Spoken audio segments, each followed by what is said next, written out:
Hello and welcome to the VRIC Media channel, where our mission is to educate you on how to make money in the commodity sector. I'm Ted Butler, and today I'm excited to be joined by a highly respected geologist with over 12 years of experience across 4 continents, Joaquin Marias.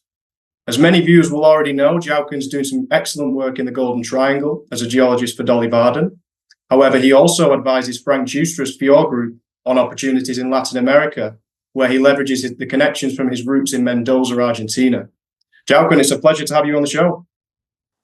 Thank you very much, Ted. It's a pleasure to be here, and thanks for the invite.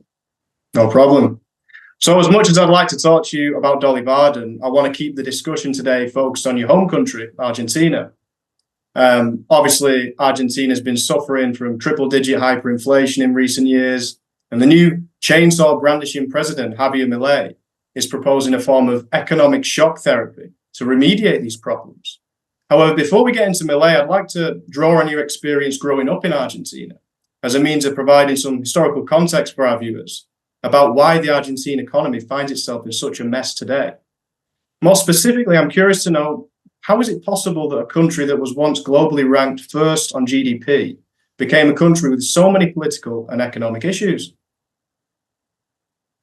Yeah, well, growing up in Argentina, I always say that it's funny because if you want to ask somebody about inflation or how to save money or all those things, I think that Argentines, we have a PhD by life to do those things. We live in that constant chaos, and that's how we actually get used to that. And I think that has been probably the problem with the years.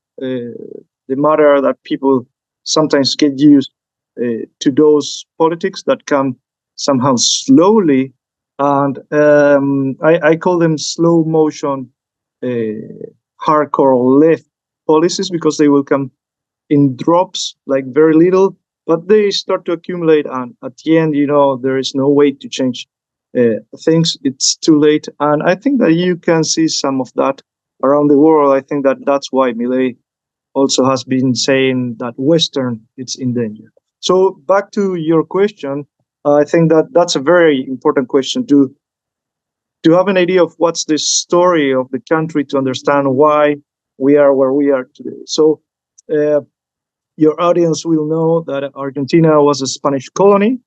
And after 300 years of dominance from the Spanish Empire, is that in the country there is a war against Spain, and there is a revolution first, and then there is the independence declaration. So the country becomes independent in 1816.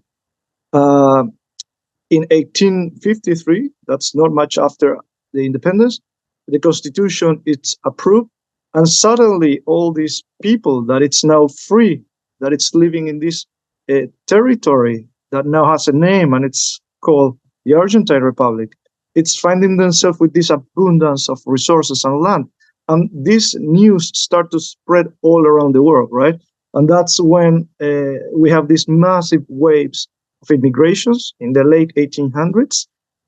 Most of these immigrants are escaping from a war in Europe, from famine, from the pogroms in what was the original Russia. So all these workers are coming to become wealthier and to have a better life, with this idea of progress into this vast land that now has a name and that has a defined border. So at the beginning of the 1900s, Argentina, it's feeding the world.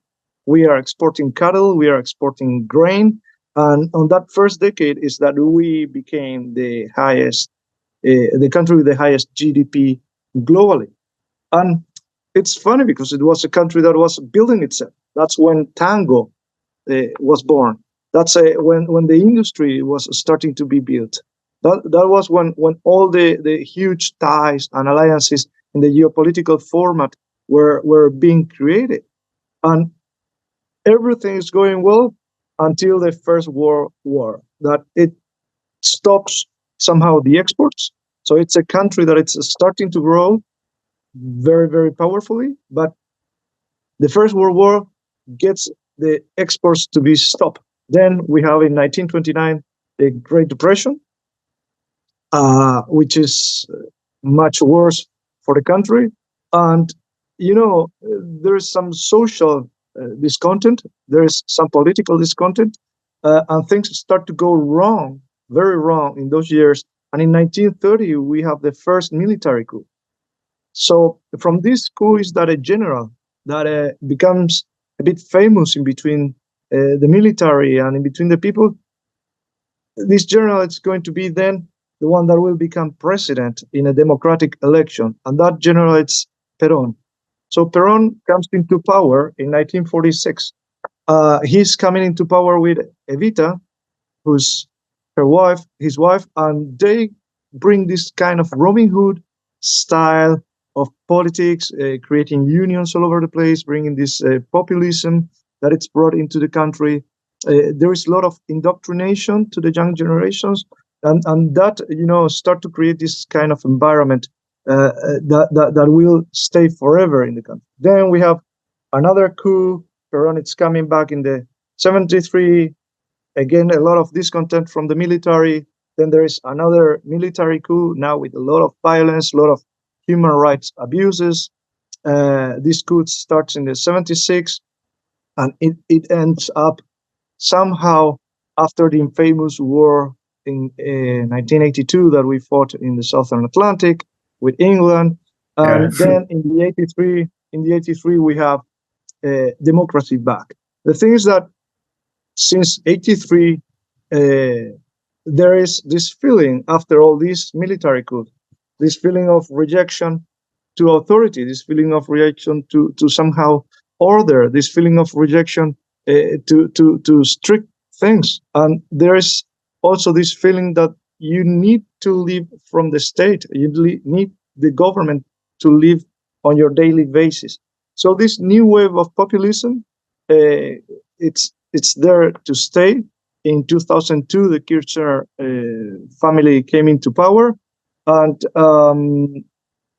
that's how things start to get, let's say, now worse and worse and worse. So recapping, by 2020, Argentina has been has 6 dictatorships, 9 defaults, the country with the most defaults in the world probably. Since 1983, that was the return to democracy, most of the administrations were Peronist. From the 40 years since democracy, 30 years were Peronist, and 20 years were from the Kirchner family. And Argentina is still a big country. We are the 25th largest economy in the world. We have the 25th largest GDP in the world. We are a member of the G20 along Brazil and Mexico. We are third largest economy of Latin America, and we still have that fertile territory. It's a huge progress to take. You need to take out 50% of the population from poverty. You need to do lots of economic improvement. And that's how Milei is now starting to push. He's starting to align himself with the United States, with NATO, with Israel, with Ukraine, starting to take some distance from BRICS. We can't break at all our relations with China. We can take distance, but not break them all because we have our agreements. And besides everything, Argentina tried to be, or it's still a serious country. And these kind of ties are ties that are really hard to break due to previous agreements. So, the aperture to markets and the foreign direct investment that it's going to come, probably it's going to be like never before. So yeah, there is plenty to say about the history of Argentina, and that's but ultimately it's a are. resounding case for the failure of socialism, ultimately, and the consequences are being left to Milei today, who's ultimately got a plan. They call it economic shock therapy, to ultimately remediate these problems. And this is really what I wanted to get your thoughts on as well. I want to ultimately ask you how you think that Milei's solutions to make Argentina great again will fare. In my understanding, a lot of the solutions revolve around the abolition of unnecessary bureaucracy, or draining the swamp, as Trump would say. I also understand the extent to more explicit pro-business policies like dollarization, which I guess we shouldn't be shocked about. Milei has this self-proclaimed label that he's placed on himself, which is the anarcho-capitalist, and he has dogs named after libertarian economists like Milton Friedman and Murray Rothbard. So on a serious note, I guess, which of Milei's policies are you paying the most attention to at the moment? And what evidence are you seeing that would suggest these policies are working? Yeah, well, look, first of all, I would like to describe Javier Milei, because there's been a lot of things said about him. So people is looking at him like this figure that it's in TV, giving speeches. Actually, he's a very well-educated man. He's an economic growth and economic mathematics professor. At this moment, he's 53 years old. He has over 20 years of experience in the private industry. He has been an economic advisor for banks like HSBC, a huge corporation in Argentina. It's called Corporación América. And it's true, he has those 4 dogs or 5 dogs that he has named after his favorite economist. And he has this flamboyant personality. He's very effusive. He has no filters. He describes himself as an anarcho-capitalist. Yeah. And he is a product, Ted, of perfect timing, and I think that a terrible context. So Javier Milei was invited to TV shows during the pandemic. So if people doesn't know this, in Argentina, we had the worst lockdown ever. So we couldn't go out to the street for, I don't know, about 8 or 9 months. It was just crazy. So when people was watching TV, or just baking bread with the TV there in the back, there's this guy screaming, shouting, swearing, saying things about the government, and talking about the terrible situation that it's in the country. And suddenly he becomes the economist with the highest rating on TV. And I guess he captured a lot of the frustration feeling that the Argentinian people were feeling at the time. Yeah, and that's the thing, Ted, that this man, this outsider, it's representing the normal man, the normal person that it's in the street. He wakes up every morning to go to work. He's struggling with life.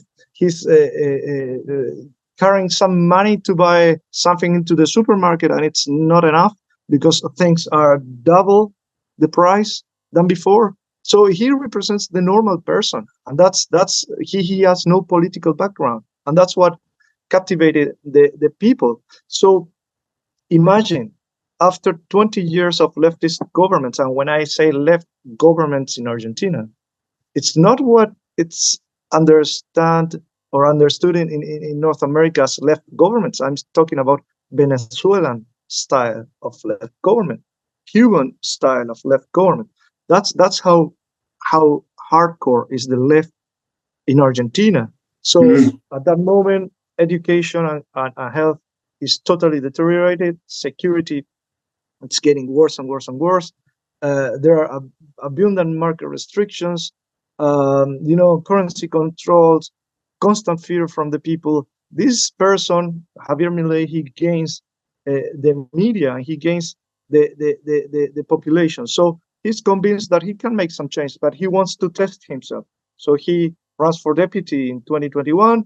He wins. It's all over the papers that he's going to give away his salary through a raffle. So he's giving the salary away through a raffle, and now he gets more and more support. He got 50% of positive image in general, and from that positive image, 70% of the positive image was coming from younger generations, and it's these people that they were looking for dignity. People that was struggling all day long, they were looking for dignity, and that's when he comes with this plan of cutting things and taking this out and cutting the expenditure. And he's like, hey, we are not going to trim this with scissors. We are going to bring something bigger. That's when he jumps on a truck with a chainsaw, live on TV, right? So things are getting serious. Now he's talking about shock therapy. He has this figure of a rock star all around the place. And he goes to the presidential election. He he doesn't win in the first round, which is very bad for him, because on the first round, it's when you gain positions on the Congress, which we have two chambers. It's the deputy and the senator's chamber. It's equal to the upper and lower chambers in some other countries. So he doesn't win on the first round, so he only gets 15% of representation there, which puts him in a very weak position. But then he runs for second chance, and that's how he wins. And it's awesome. I really suggest to the audience that if you haven't seen the inaugural speech that he gave when he became into power in December 2023, you should check it out. Find the captions in English and check that out. He mentioned many times how it's the condition of Argentina, and he is giving probably one of the most honest speech in the country ever. And he also did a speech at the World Economic Forum as well, where he was similarly. And he's still saying even in the Economic Forum, and he coined that in that speech that I'm telling you. He coined the words "no hay plata." No hay plata means there is no money. No money. So there is no money. He found a country with 270 to 300% inflation, depending on which goods or services you are looking. 60% of poverty, over 50% of the employable population, it's employed by the government. And in some provinces, even 70% of the employable population is employed by the government. So there are 20 different exchange rates in the country, currency controls, this industrial protection from over, 60 years. That means that imports are restricted. Over $50 billion in commercial debt, overheads everywhere. The geopolitical alliances are all broken. So you were asking me about, I think, the central bank too, and the dollarization plans. So Argentina is unofficially dollarized, right? There are over $250 billion under the mattress in Argentina. So Argentines, since the end of convertibility in 2001, they save in dollars, and they keep the dollars, the bills, they keep them somewhere, So Argentina is somehow unofficially dollarized. If you want to buy a car, it's going to be in dollars. If you want to buy a house, it's going to be in dollars. Then you exchange your pesos, but the prices are in dollars. So big. And what an inconvenience as well for the restaurants having to change their prices all the time. It must be very difficult. It's very difficult. Some places they didn't want to state the prices at some point, or they didn't wanted to give you a quote, because they didn't know what was going to be the price next week. So if you were coming for the goods next week, and they have to replace the stock, then the price was going to be different and they would be affected. So it's very crazy. And the central bank's story is that he actually needs the central bank. So when he was stating that he was going to dollarize the country and that he was going to close the central bank, well, there is a dichotomy, right? Because the central bank is required to gather enough dollars to dollarize or to achieve what it's called currency competition, right? So he can't, or he couldn't immediately close the central bank. We are going there somehow, or we are going to dollarization somehow. So the central bank now, it's making a lot of politics to get there.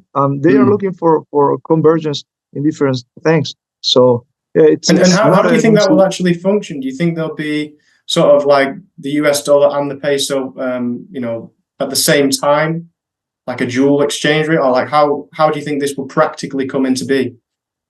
Well, actually, nobody knows, because these things are being delayed.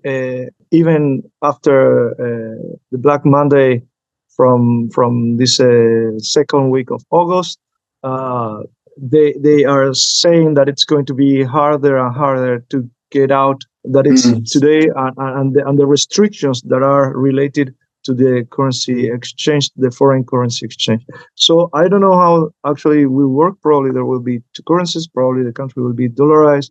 It's hard to say. I think that we will see many more things coming on. Quick break here, guys. Today's episode is brought to you by Copernico Metals. Now, regular viewers of my channel will be familiar with the entrepreneur behind Copernico. His name is Ivan Bebek. Now, although a young man in this business, Ivan's already created tremendous value for his shareholders in the past, namely with Caden Resources, which he sold to Agnico Eagle, and Keegan Resources, which became a mine now owned by Galiano Gold. Now, Ivan has surrounded himself with expertise from BHP, Newmont, and Barrick on his board at Copernico Metals. Check out copernicometals.com. Now back to the interview. But what would be the benefits to dollarizing? Would this kind of attract more foreign direct investment? Would this provide a more stable basis for the Argentine economy? Do you think it would be a net positive, or would there be negatives too? Yeah, I think that look, so far he has made incredible ground, and that's attracting a lot of people into the country. So the austerity plan that he gave, or that he put in place, it already gave him a fiscal surplus since he's in office. Inflation, as I said, it was 300%. Now it's around 40%, and they are expecting a single digit by 2029. There's been reduction on the spending, on the public spending. It was 25% of the GDP in 2020. And he's showing that he's doing what he promised. He reduced, I don't know if you remember him peeling out stickers from a whiteboard saying, afuera, Yes. fuera. Yes. Okay, it was out. So he did that from 18 ministries. He reduced that to 9, from 100 something secretaries. So unlike most politicians, he's actually backing up his word. He's doing what he said he would do. And that's the incredible thing. So I think that we need to wait a bit to see things happening. There are many things that are improving. He came with the idea of this omnibus law. So the omnibus law, instead of passing through Congress all the laws that he was requiring to make the changes, he put them all together in one law, and he put them as articles. So at the beginning, it was crazy. There were like 600 something articles. Well, I believe, I'm sorry, Joaquin, I believe it's like 800 structural reforms, which is the largest economic reform in Argentinian history by a factor of 8. So that's surpassing the former president, Carlos Menem, I think was in the early 2000s, if my memory served me correctly. Yeah, probably previously than that. But yes, it's true. It's a huge amount of reforms, and those 600 were trimmed to 300 something. And there is the most important from this is that he got to declare the public emergency. He's reforming, as you said, all things that are related to economy. That has to be with things that are related with energy, with security, with national security. He's increasing even the reserves of the central bank. He increased the reserve of the central bank by 25% since he's in power. So I think that what we will see, it's a further devaluation. We will see privatizations. We will see a country opening to markets. Answering to your question, yes, there will be waves of investments coming into the country. Lower inflation rates. Inflation rate, it's way down. We are now having less than 40% of inflation in Argentina. I think that there are more companies coming into the country, and most of them are resource oriented, right? So yeah. We'll come to that shortly. I just wanted to talk, before we get to the company side of things, about the challenges, because obviously it's not going to be plain sailing for Milei to get all these laws through. Recently, I saw that there were lots of Argentinian students who came out to protest against Milei's plans to cut spending for universities and other public institutions as well. I also understand that the hangover of Peronism is still ongoing at the provincial level, and that could hinder Milei's ability to pass legislation there. So to what extent do you think that these are real threats to Milei's ability to put an end to 100 years of decadence, as he says? In other words, do you think that like the public backlash or Argentina's complicated political system would stop Milei in his tracks? Look, there will be obvious resistance. These are not, again, this is not trimming things with a little clipper. This is a chainsaw plan, and this is a shock therapy.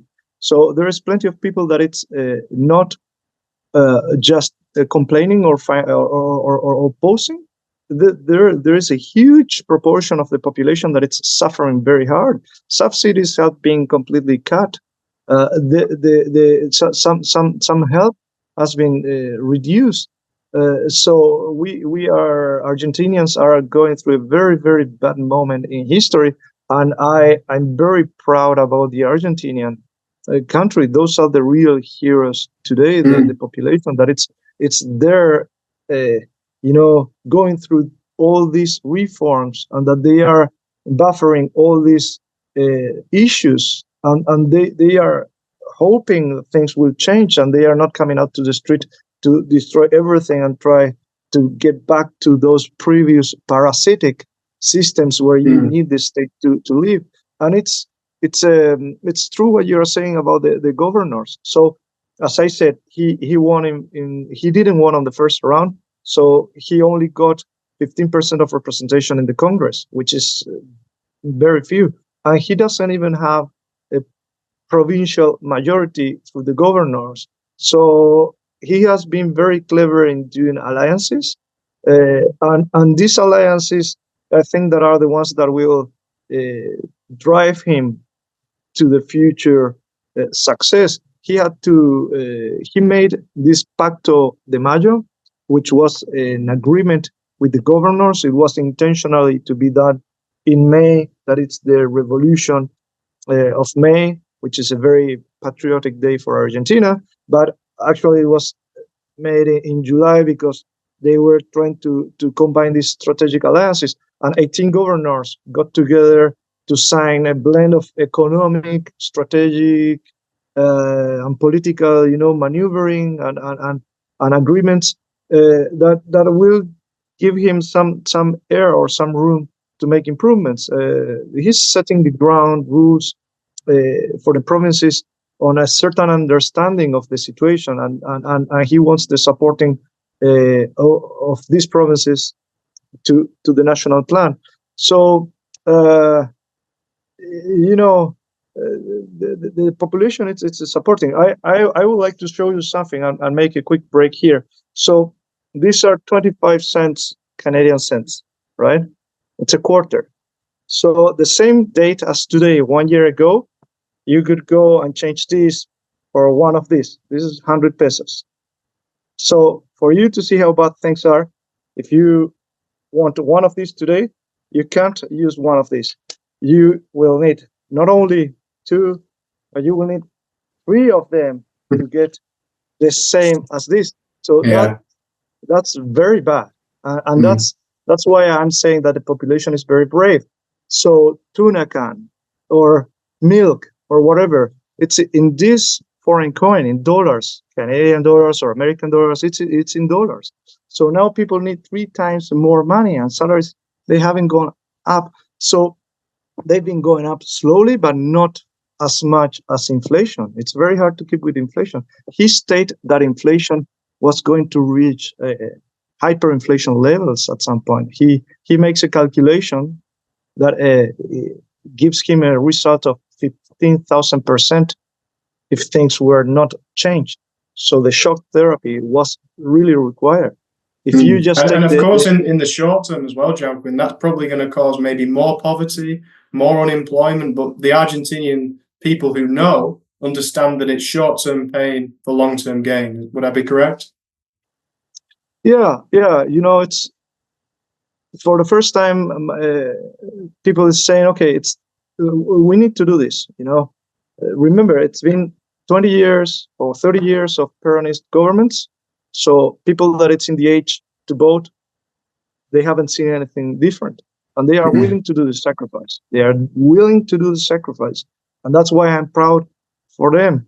And I think that everybody's proud for the Argentine population, because they are willing to do that sacrifice to go on, right? And that requires a lot of resilience, I guess, as well. I did want to ask you about the effect that these policies will have on mining stakeholders, obviously this being a mining show. despite the unresolved problems, Argentina is starting to emerge as a preferred jurisdiction for foreign direct investment from the mining industry, all whilst other Latin American countries swing left, like Mexico.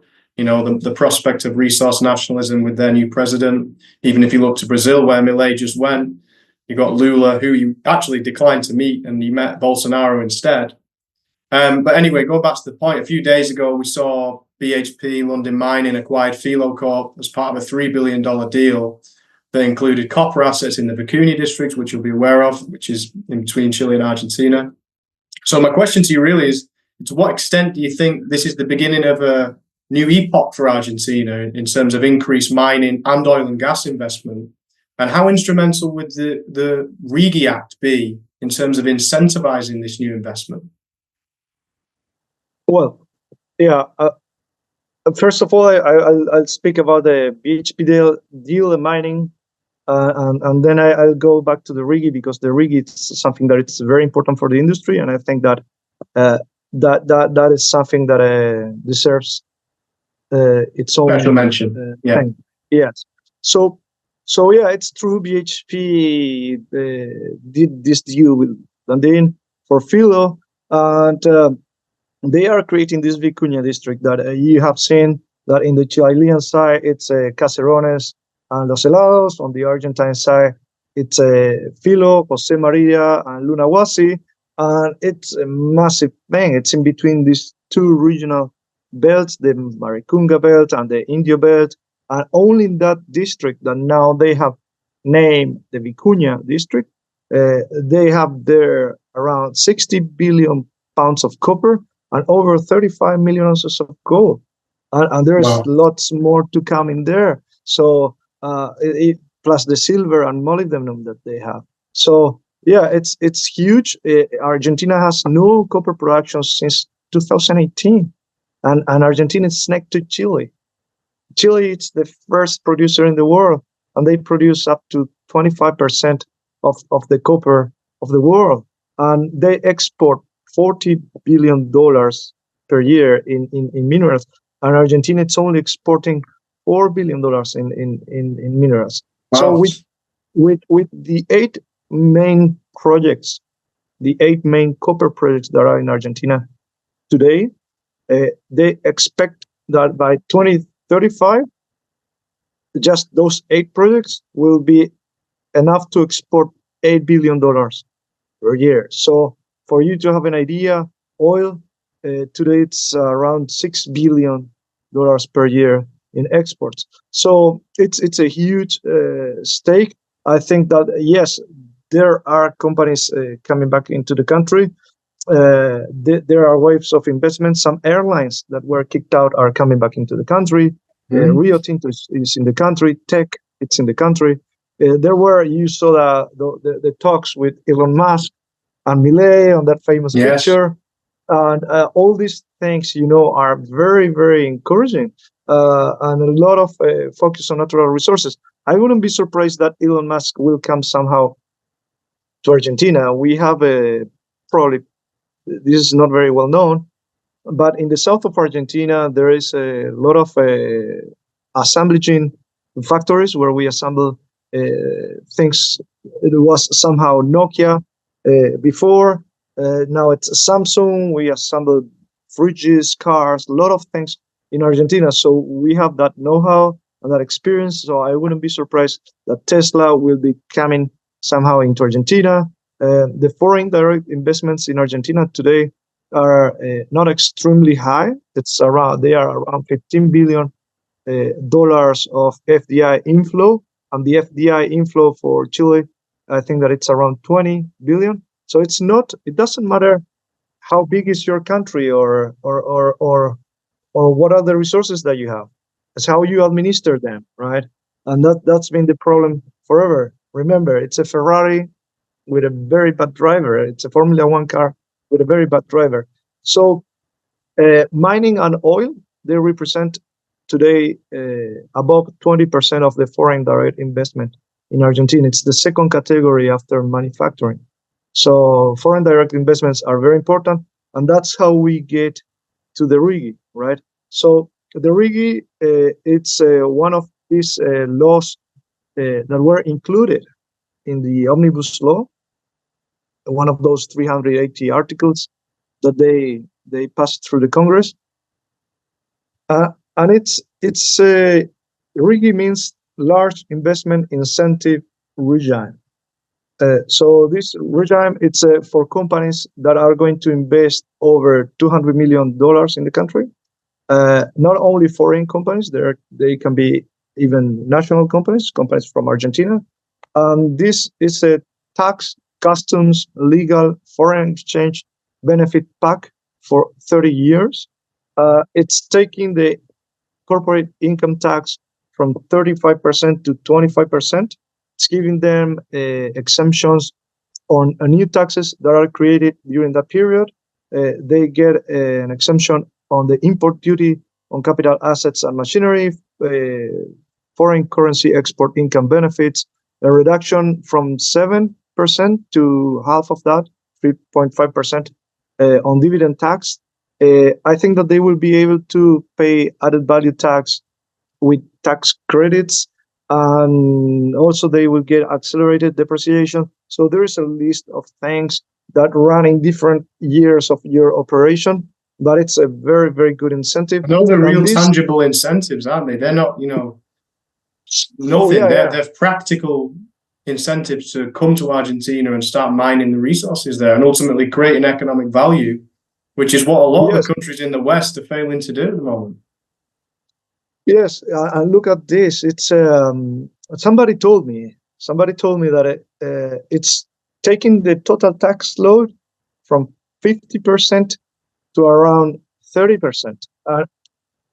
I don't know if that's even better than some countries like North American countries. So it's putting the country. This is putting the country in a very competitive way, in a very attractive environment, and that's the great of the RIGI. That's how all these companies are coming. So it will probably affect the BHP deal. It's affecting already the deal of some gas pipe companies that will start building things in Argentina. There are solar parks or photovoltaic parks that are being built in Argentina, aeolic parks that are being built in Argentina. All of these things will start receiving investments under this incentive, and that's great. Yeah. No, that's really good. Sounds very positive about Argentina, certainly. In terms of other questions as well, before we finish, I kind of wanted to talk a bit about yourself and your journey into mining. Of course, there's a huge skills shortage in the mining industry at present. So I guess why should a young person pursue a career in mining from your perspective? And what advice would you have for an aspiring geologist who's just starting out, maybe? Yeah, well, it's my journey. It has been a bit crazy. I studied geology with the intention to be an exploration geologist, but also to make a career plan towards business, the business area of the exploration, right? So what I would suggest to those young fellas that are out there wanting to become a miner, this is a wonderful industry. It's an industry that it has a wide range of areas where you can get into. If you want to be on the field all day long, you can do it. If you want to be in the office all day long, you can do it. If you want to follow the business path, as I'm doing, you can do it. I mean, there are many things in this industry. It's a beautiful industry, and it's the industry of the resources. I mean, you're watching me now through a screen, and it's made of minerals. If it's not vegetal, it's coming out from earth. Everything that you're looking around, it's been discovered by a geologist. So yeah, it's great. It's a lovely career. I am passionate, and I really suggest some young guys to follow it for sure. Absolutely, yeah, for sure.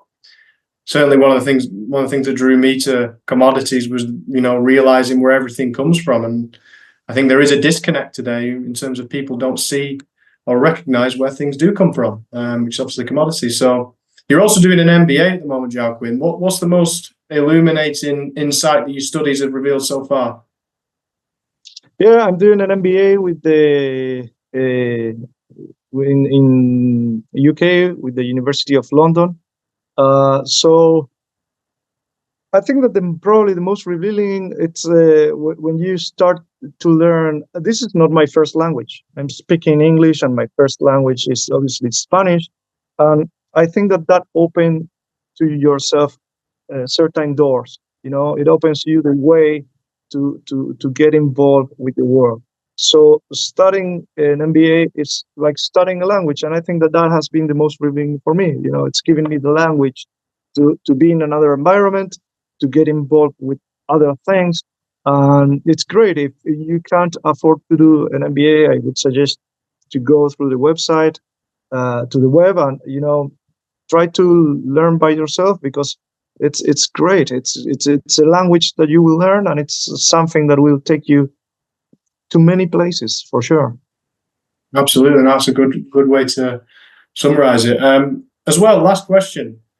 As you know, we've discussed, debating where the best place to live is from the perspective of going where your money's treated best, to quote Nomad Capitalist, and go to where the cost of living is lowest and the taxes is lowest ultimately. Would you, if you were 23 like me, would you consider Argentina as a place? Do you think Milei will actually ultimately lower taxes to the point where it's beneficial for an individual, for entrepreneurs who want to create value? Would you revisit if you were 23? Yeah, I think that if you are willing to take the risk, this is like a risk investment. If you are willing to take the risk, Argentina is the right place to go now. There is lots to see. I think that there will be economic improvement no matter what. So it's a great place to go. In Buenos Aires, there are plenty of big industries, and in the west of the country too. So it's a beautiful country, lots to see, lots to learn. Yeah, it's like any kind of investment that you will do in your life. I would really suggest, if you want to take the risk, to go to Argentina. Well, I'll certainly bear that in mind, Joaquin. Appreciate it. Okay, we'll park it there. Is there anything you want to add, or your links people can find you, anything like that? Yeah, you can find me in X as the Real Geo Joe. And I've been pleased to be here. It's been fun. Yeah, happy to anybody to reach me out if you have more questions about Argentina or how things are going down there. Happy to help. Perfect. Thanks for your time, Joaquin. See you later. Thank you. See you.